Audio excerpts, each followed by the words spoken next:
మన రక్షకుడైన మన ప్రభు అయిన యేసుక్రీస్తు నామంలో మీ అందరికీ కూడా హృదయకాల శుభములు తెలియజేస్తా ఉన్నాను. దేవుడి మహాకృపను బట్టి మరొక దినపు చూసే ధన్యత దేవుడు తన కృప చేత మనకు అనుగ్రహించి మనల్ని సజీవులు లెక్కలు పెట్టిన దేవాతి దేవుడైన మన ప్రభు అయిన యేసుక్రీస్తుకు కృతజ్ఞతాస్తుతులు చెల్లిస్తా ఉన్నాను. ప్రియ దేవుడి సంగమా దేవుడి ప్రజలరా, దేవుని కృప వల్ల మరొక దినము చూడగలిగాము. మరొక దినము మనం సజీవు లెక్కలు ఉన్నాము అంటే కేవలము దేవుని ఉచితమైన కృప చేతనే మనం సజీవ లెక్కలు ఉన్నామనే సత్యాన్ని జ్ఞాపకం చేసుకోవాలి. మన మంచి ఆరోగ్యం అని కాదు, లేదా మన ధనం అని కాదు, మన ఐశ్వర్యం అని కాదు, లేదా మనకున్న హోదా అని కాదు, కానీ దేవుని ఉచితమైన కృప చేతనే దేవుడు ప్రతి హృదయకాలము మనల్ని జ్ఞాపకం చేసుకుంటుండగా, దేవుడు మనల్ని జ్ఞాపకం చేసుకున్న విధానాన్ని బట్టి దేవునికి కృతజ్ఞతాస్తుతులు చెల్లించటము ఎంతో మంచిది అనే సత్యాన్ని జ్ఞాపకం చేసుకోవాలి. దేవుడు చేసిన మేలని ఎప్పుడు కూడా మర్చిపోకూడదు. ప్రియ దేవుని సంగమా దేవుని ప్రజలరా, మనం ఏమై ఉన్నామో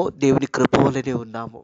హృదయకాలము మన సజీవ లెక్కలు ఉన్నాము అంటే మన గొప్పతనము కాదు, కానీ దేవుని ఉచితమైన కృప చేతనే మనము సజీవ లెక్కలు ఉన్నాము అనే సత్యాన్ని జ్ఞాపకం చేసుకుంటూ దేవుని గణపరిచి, దేవుడు చేసిన మేలన్నిటినీ జ్ఞాపకం చేసుకుంటూ దేవునికి కృతజ్ఞతాస్తుతులు చెల్లించుట ఎంతో మంచిది అనే సత్యాన్ని జ్ఞాపకం చేసుకుంటూ దేవునిని మహిమపరిచి దేవుని గణపరచండి. దేవుడు చేసిన ప్రతి మేలుకు కృతజ్ఞతాస్తుతులు చెల్లించండి. ఈరోజు చూడని బిడ్డలు, ఈ సమయము చూడని బిడ్డలు ఎంతోమంది ఈ లోకయాత్ర జీవితం నుంచి వారు వెళ్ళిపోయినా కానీ దేవుడు తన ఉచితమైన కృపచేత నీకు నాకు అవకాశం ఇస్తూ మనల్ని సజీవ లెక్కలు పెడుతున్న విధానాన్ని జ్ఞాపకం చేసుకుంటూ దేవునిని గణపరిచి దేవునిని మహిమపరిచే బిడ్డలుగా ఉండాలని ప్రభు పేరట తెలియజేస్తా హృదయ కలం దేవుని యొక్క వాక్యం ధ్యానించుకుందాము. 22 దావీదు కీర్తన 15వ వచనం నుంచి 22వ వచనం వరకున్న వాక్య భాగాన్ని హృదయ కాలము ధ్యానించబోతా ఉన్నాము. దావీదు రాసిన కీర్తన 22వ కీర్తన మరి 15వ వచనం నుంచి 22వ వచనం వరకున్న వాక్య భాగాన్ని హృదయ కాలం ధ్యానించబోతా ఉన్నాము. ఈ అధ్యాయం అంతటిలో మనం గమనించినట్టయితే యేసు ప్రభు ఒక శిలువ మరణాన్ని మరి దావీదు 22వ కీర్తన ద్వారా మనకు తెలియజేస్తూ ఉంటాడు. ఇవన్నీ కూడా ఈ కీర్తనలో రాయబడిన ప్రతి మాట నెరవేర్చబడి ఉన్నది అనే సత్యాన్ని జ్ఞాపకము చేసుకోవాలి. యేసు ప్రభు శిలువ మీద పలుకుతున్న మాటలన్నీ కూడా మరి ఇక్కడ జ్ఞాపకము చేయబడతా ఉన్నాయి. యేసు ప్రభు ఆ శిలువ మరణంలో మరి ప్రయాణంలో వెళుతున్న సమయంలో ఆ సమయంలో యేసు ప్రభుకు జరిగిన అన్ని విషయాలలో మరి దావీదు కొన్ని విషయాలు ఈ 22వ కీర్తన ద్వారా మనకందరికీ కూడా తెలియచేసి ఉన్నాడనే సత్యాన్ని జ్ఞాపకం చేసుకోవాలి. 15వ వచనం ఈ రీతిగా రాయబడింది: నా బలం ఎండిపోయినను చెల్లి పెంకుల వలె ఆయన నాలుకే నా దావుడ అంటుకొని ఉన్నది.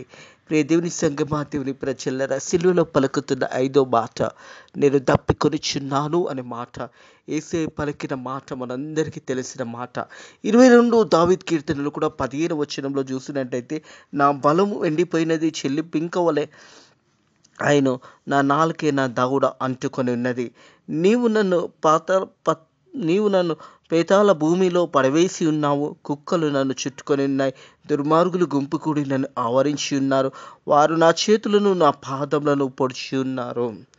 యేసు ప్రభు శిలువ మరణంలో మనం జ్ఞాపకం చేయబడతా ఉంది.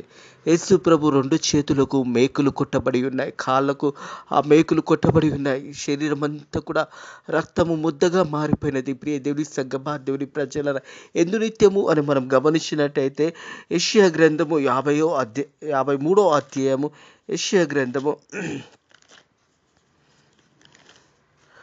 53వ అధ్యాయము 5వ వచనం ఈ రీతిగా రాయబడి ఉన్నది: మన అతిక్రమలను బట్టి అతడు గాయపరచబడెను. మన అతిక్రమలను ఈరోజు కూడా యేసేను మనము మరలా సిల్వ మరణానికి అప్పచెప్తా ఉన్నాము. ఈరోజు కూడా యేసు ప్రభు 2000 సంవత్సరముల క్రితము లోకానికి వచ్చి మన పాపముల నిమిత్తమై ఆ కల్వరి సిల్వలో చనిపోయి ఆ వెలంతా చెల్లించిన తర్వాత మనకు రక్షణ అనుగ్రహించిన తర్వాత కూడా ప్రతిరోజు మన పాపముల వల్ల యేసేను మరలా ఆ సిలువ మరణానికి అప్పచెప్తా ఉన్నాము. ప్రియ దేవుని సంగమా దేవుని ప్రజలరా, మన అతిక్రమలను బట్టి మరి యేసయ్య ఆ సిలువలో గాయపరచబడి ఉన్నాడు అనే సత్యాన్ని జ్ఞాపకం చేసుకోవాలి. మన అతిక్రమలను బట్టి అతడు గాయపరచబడను, మన దోషములను బట్టి నలగబొట్టబడను, మన సమాధాన ఆధారమైన శిక్ష అతని మీద పడెను, అతడు పొందిన దెబ్బల చేత మనకు స్వస్థత కలుగుచున్నది. హల్లెలూయా.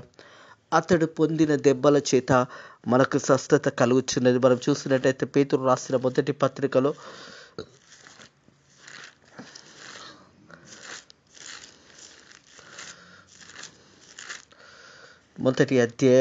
మొదటి పేతురు రాసిన పత్రిక 2వ అధ్యాయము 24 వచనము, మన పాపముల విషయమై చనిపోయి నీతి విషయమై జీవించినట్టు ఆయన తన శరీరమందు మన పాపములను మహను మీద మోసుకొనెను. ఆయన పొందిన గాయముల చేత మీరు స్వస్థత నొందిరి. హల్లెలూయా. ఆయన పొందిన దెబ్బల చేత, ఆయన పొందుకున్న ఆ గాయము ద్వారా మనం అందరం కూడా స్వస్థతను అందుకున్నాము అనే సత్యాన్ని జ్ఞాపకం చేయబడుతుంది.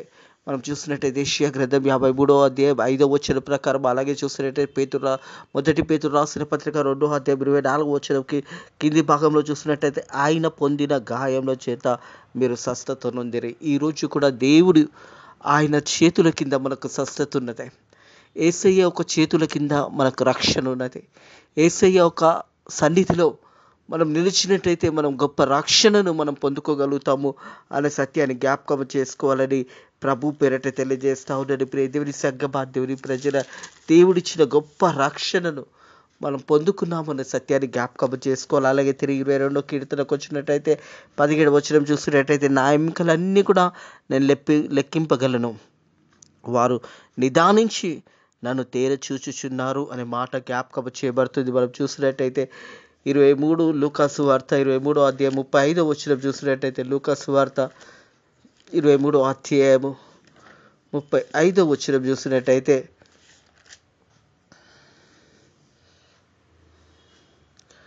ప్రజలు నిలబడి చూచుచుండిరి, అధికారులు వీడు ఇతరులను రక్షించినేమో, వీడు దేవుడు ఏర్పరచుకున్న క్రీస్తు, ఆయన ఎడల తాను రక్షించుకునేమో అని అపహసించిరి. ప్రియ దేవుని సంగమా, దేవుని ప్రజలరా, ఈ మాట యేసు ప్రభు ఆ శిలువల మరణంలో వచ్చిన సమయంలో ప్రజలందరూ నిలబడి చూచుచుండెరే.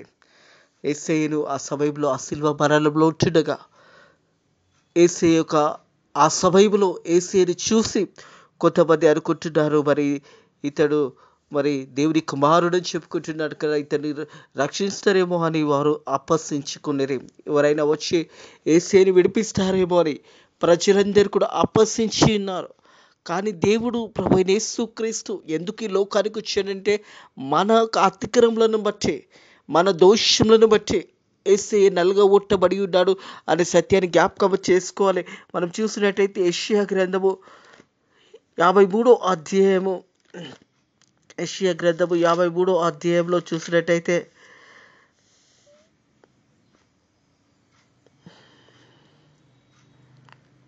ఏలైనగా మరణం నొందుటకు అతడు తన ప్రాణంను ధారపోసెను, అతిక్రమణము చేయువారిలో ఎంచబడి ఉన్నాడు, అనేకులు పాపంను భరించి ఉన్నాడు. ప్రియ దేవుని సంగమా, దేవుని ప్రజలరా, తిరుగుబాటు చేసిన వారి గురించి విజ్ఞాపన చేసి ఉన్నాడు అనే సత్యాన్ని జ్ఞాపకం చేయబడుతుంది. అతడు నలగబొట్టబడటకు యెహోవాకి ఇష్టమాయెను. అతడు నలగగొట్టబడడానికి, ప్రభు అయిన యేసుక్రీస్తు నలగగొట్టబడడానికి తండ్రి అయిన దేవుడు కుమారుని వచ్చి వదిలేసి ఉన్నాడనే సత్యాన్ని జ్ఞాపకం చేసుకోవాలి. ప్రియ దేవుని సంగమా, దేవుని ప్రజలరా, యేసు ప్రభు ఆ శిలువ మరణంలో మనందరి నిత్యము ఆ వెల అనేది చెల్లించాడు. ఈరోజు తండ్రి కుడి పార్శ్వంలో కూర్చొని మన కొరకు విజ్ఞాపన చేస్తున్నాడనే సత్యాన్ని జ్ఞాపకం చేసుకోవాలి. ప్రతి ఒక్కరి గురించి విజ్ఞాపన చేస్తా ఉన్నాడు. ఏ ఒక్కరు నశించడము దేవుని చిత్తము కాదు, ప్రతి ఒక్కరూ రక్షణ పొందుకోవడము దేవుని చిత్తమై ఉన్నది అనే సత్యాన్ని జ్ఞాపకం చేసుకోవాలి. యోహాను సువార్త 3వ అధ్యాయము 16వ వచనం చూసినట్టయితే, దేవుడు లోకం ఎంతో ప్రేమించును కాగా ఆయన తన అద్వితీయ కుమారునిగా పుట్టిన వానందు విశ్వసించి ప్రతివాడు నశింపక నిత్య జీవం పొందుటకు ఆయనను అనుగ్రహించెను. ప్రతి వారు కూడా రక్షణ పొందుకోవాలి, దేవుడి చిత్తమై ఉన్నది.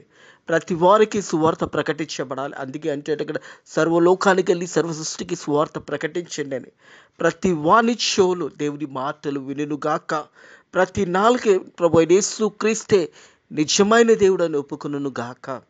మనందరి యొక్క బాధ్యత ఉన్నది సువార్త ప్రకటించడము అనే సత్యాన్ని జ్ఞాపకం చేసుకోవాలి. తిరిగి 22 దావీదు కీర్తనకు వచ్చినట్టయితే 17 వచనము, నా ఎముకలన్నీ కూడా లెక్కింపగలను, వారు నిదానించి నన్ను తేరచూచుచున్నారు, నా వస్త్రములు వారు పంచుకొనుచున్నారు, నా అంగీ కొరకు చిట్లు వేయిచున్నారు. ప్రియ దేవుని సంగమా, దేవుని ప్రజల, యోహాను సువార్త 19వ అధ్యాయము, యోహాను సువార్త 19వ అధ్యాయం 24వ వచనం చూసినట్టయితే,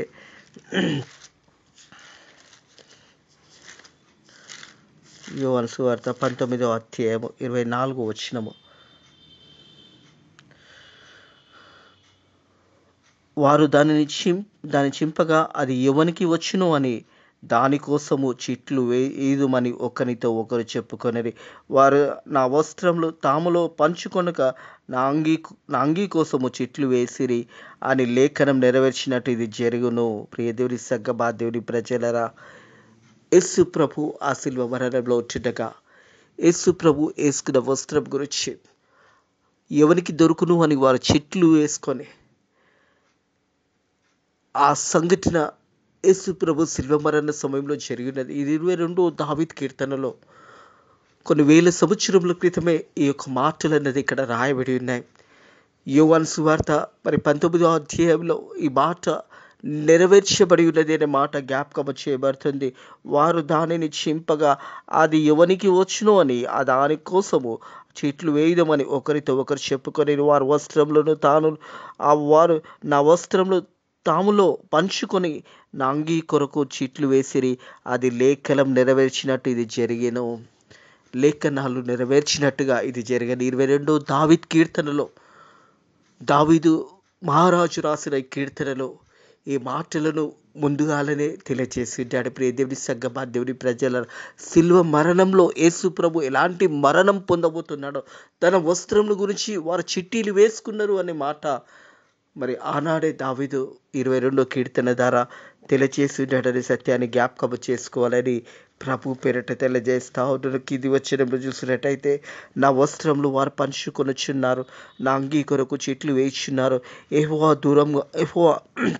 దూరంగా ఉండకము, నా బలము త్వరపడి నాకు సహాయము చేయము, నా బలమా త్వరగా నాకు సహాయం చేయము, ఖడ్గము నుండి నా ప్రాణమును, కుక్కల బలము నుండి నా ప్రాణమును తప్పించుము, సింహములు నోటి నుండి నన్ను రక్షించుము, గుర్రపోతుల కొమ్ముల నుండి నన్ను రక్షించుము, నాకుత్తరము ఇచ్చి ఉన్నావు అని మాట జ్ఞాపకము చేస్తా ఉన్నాడు. ప్రియ దేవుని సంగమా, దేవుని ప్రజలరా, యేసు ప్రభు ఆ శిలువ మరణ సన్నివేశాన్ని అంతా కూడా 22వ దావీదు కీర్తన ద్వారా తెలియచేయబడింది.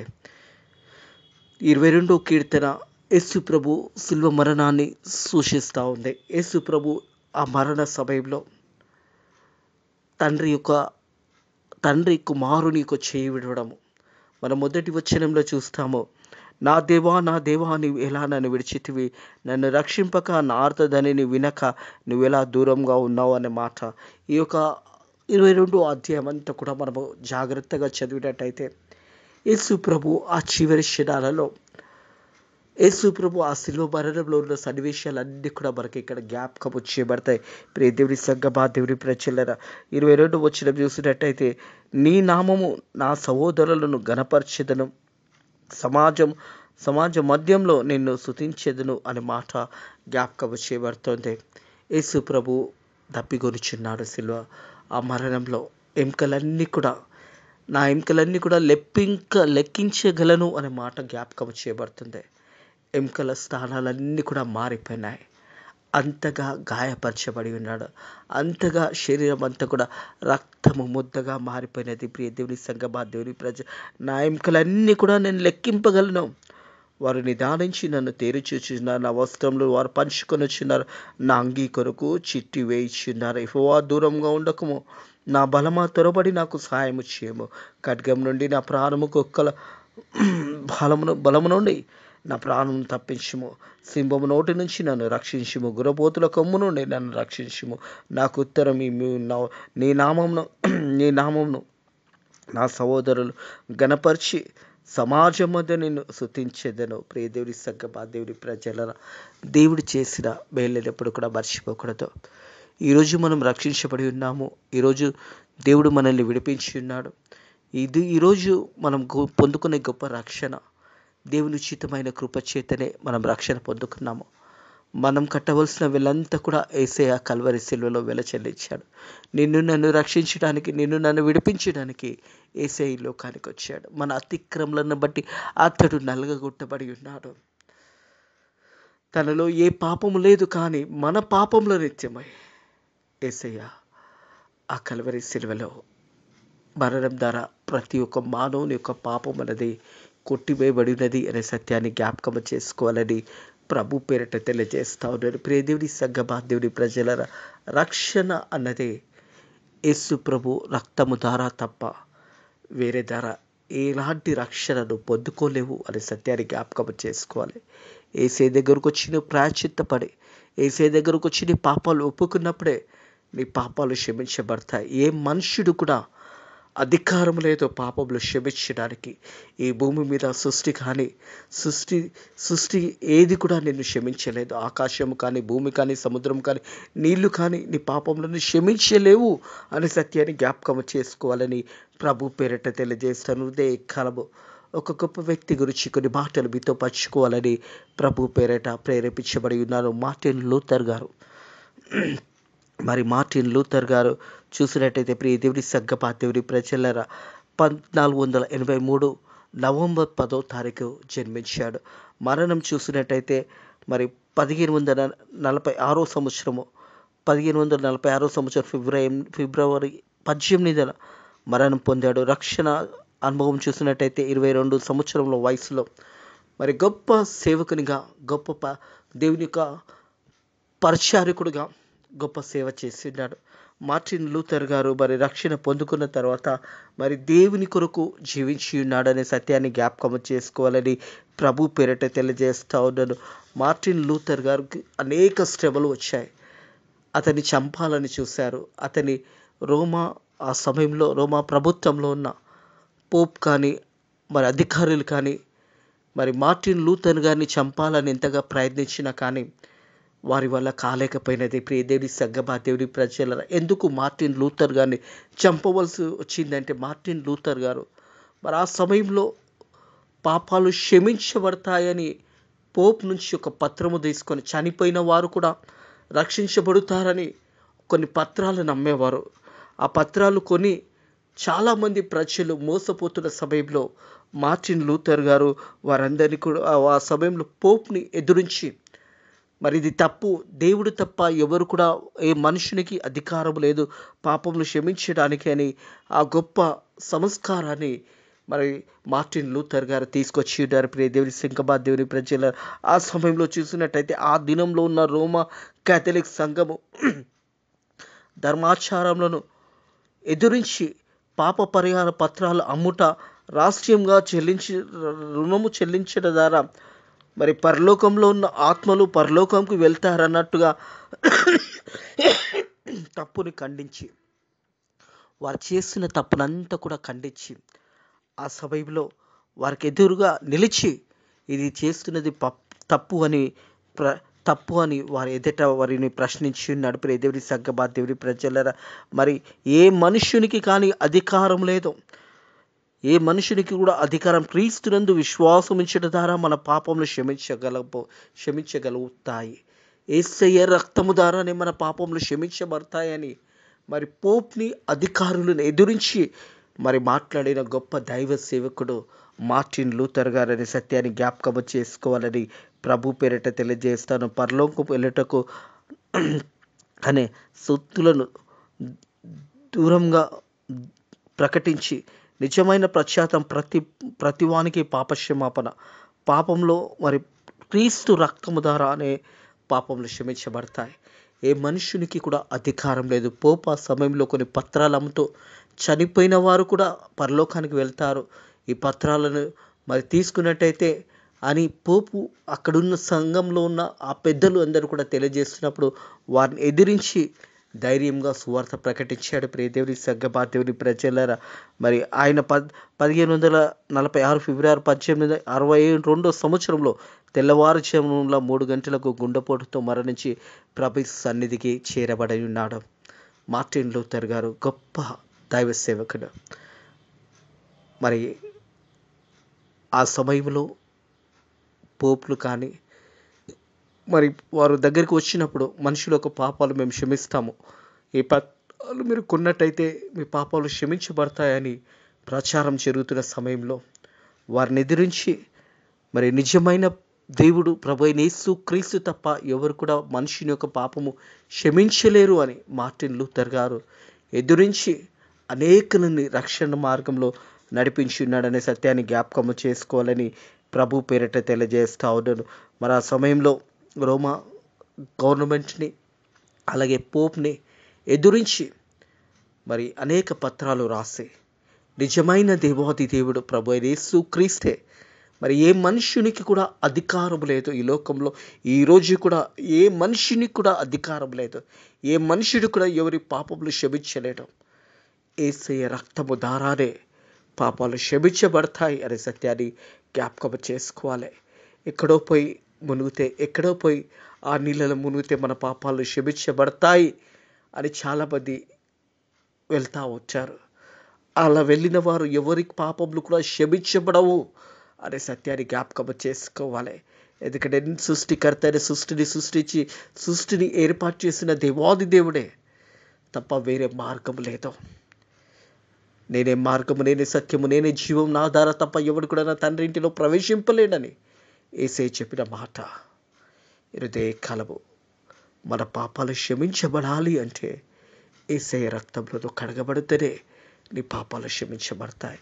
యేసయ్య దగ్గరకు వచ్చి నువ్వు మొరపెట్టుకొని, యేసయ్య నా పాపాలను క్షమించు, ఇక మీదట నేను ఎన్నడూ కూడా పాపము చేయను, నీ బిడ్డగా జీవిస్తానని నోటితో నువ్వు ఒప్పుకొని యేసయ్య సన్నిధికి వచ్చినప్పుడు నీ పాపాలు క్షమించబడతాయనే సత్యాన్ని జ్ఞాపకం చేసుకోవాలి.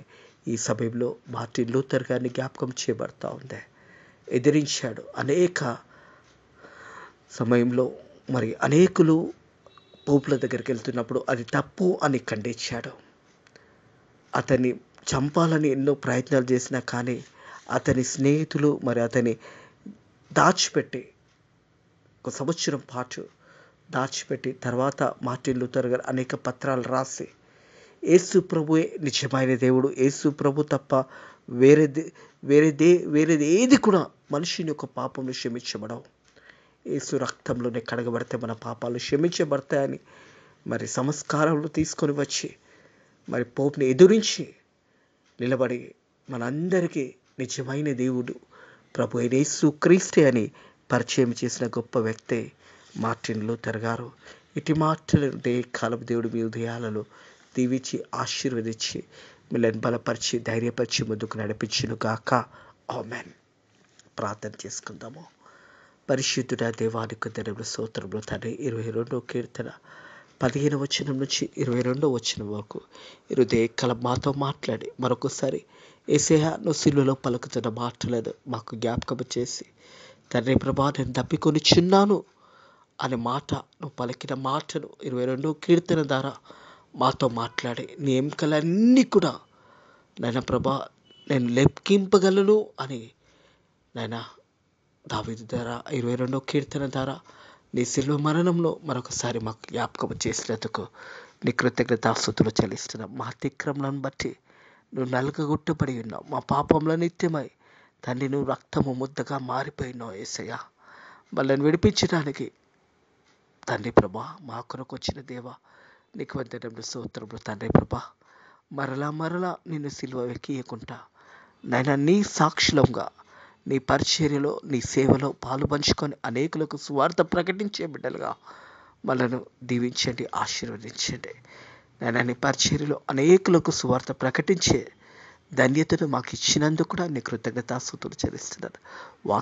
బిడ్డలు కూడా నేను వాక్యానుసారంగా నీవే నిత్యమైన దేవుడు, నువ్వు తప్ప వేరే మార్గం లేదు అని తెలుసుకొని నేను ప్రభా నిత్యమైన నీ బిడ్డలుగా జీవించడానికి నీ కృప ద్వారా సాయం చేయమని ఈ రోజంతా కూడా మనల్ని దీవించి ఆశీర్వదించి బలపరిచి ధైర్యపరిచి ముందుకు నడిపించమని నజరేయుడైన యేసుక్రీస్తు నామంలో ఈ ప్రార్థనని వేడుకుంటున్నాము తండ్రి.